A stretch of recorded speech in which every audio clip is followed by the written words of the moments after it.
Le karma est cette loi qui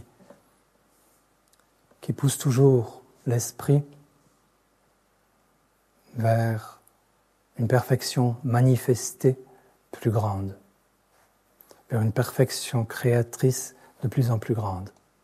Cet esprit ou cette essence est obligé parfois de compenser les ratés ou les actions non nobles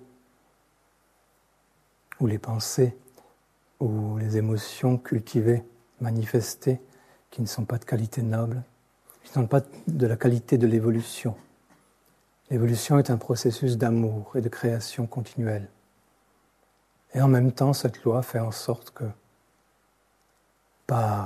les bouddhistes disent, par les mérites que nous accumulons au cours d'une vie, nous retrouvons la vie d'après à un niveau un peu plus élevé, souvent de nos qualités, de nos talents, ce qui nous permet d'avancer encore un peu plus. Par contre, tout ce que nous avons fait de négatif, nous nous retrouvons aussi avec ça, comme quoi? Si une chose nous pousse à l'évolution, l'autre, si les bonnes actions nous poussent à évoluer, nous aident à évoluer, la conséquence des mauvaises, seraient des freins. Non. Comme vous disiez tout à l'heure, cette loi est avant tout une loi d'amour. C'est-à-dire qu'il ne peut pas y avoir de frein. Il peut y avoir un obstacle à surmonter pour avancer d'autant plus vite.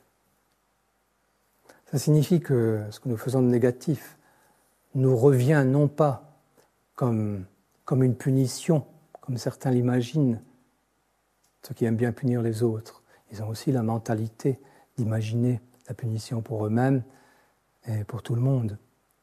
Non, il ne s'agit pas d'une punition, il s'agit simplement d'un obstacle que nous avons posé nous-mêmes sur notre chemin et qui nous revient pour qu'à travers lui, nous apprenions quelque chose et que nous puissions évoluer d'autant plus vite. Qui est-ce qui a décidé d'évoluer très vite, en mettant beaucoup d'obstacles dans sa vie au cours des incarnations passées? Parce que les êtres humains sont dans l'ignorance de toutes ces lois. Ils mettent beaucoup d'obstacles, mais malheureusement, ils ne les comprennent pas. Ils considèrent que les obstacles, sont des freins ou des empêchements.